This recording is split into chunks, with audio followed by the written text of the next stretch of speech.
based on the response, that there is a captive audience and a market for heritage walks. In fact, we will be exploring, including the heritage walks on our tourism calendar as well.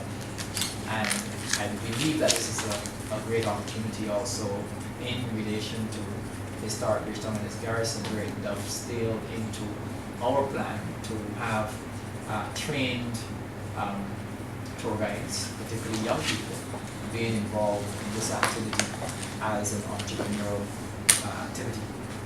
So the prospects for tourism are very real. We've already had preliminary discussions with one of this year's sponsors, BTI, regarding some ideas to take the product forward and the possibility of making this a reality in the very near future.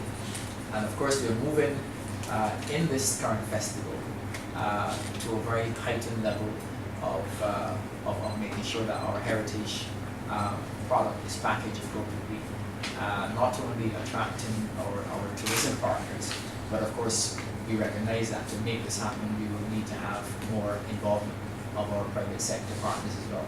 So I believe that given the response so far, that this is an excellent opportunity for our private sector to come on board and to see this as an investment as well. And of course to heighten their own products and services, because I believe that each time that you have such a very good response, that of course the possibilities are numerous, particularly for the private sector companies to highlight and to market their products. So we are getting good responses all around for a couple of events. And last night, of course, we had the Crop Over Heritage and Tour at the Drill Hall.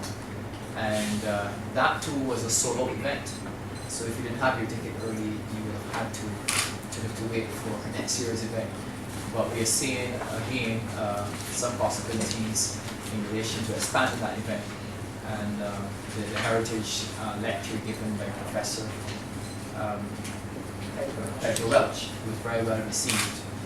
And I must compliment the Defence Force, the leadership of the Defence Force, and of course the many partners, the sponsor of that event. Now, in association with the masqueraders, of course, we've discussed a number of options. One of the things we want to do in this respect is to attract families to come and witness both the Grand Kadooment and the Junior Kadooment. Of course, one of the things that we want to do is to have various prizes being offered to families in packages. And of course, these prizes will be announced in due course. The intention, of course, is to offer persons, particularly in groups, families who want to come and quietly watch the spectacle, to be given an incentive for coming into the stadium. And of course, these incentives will be done by means of draws, and persons, of course, will be rewarded accordingly.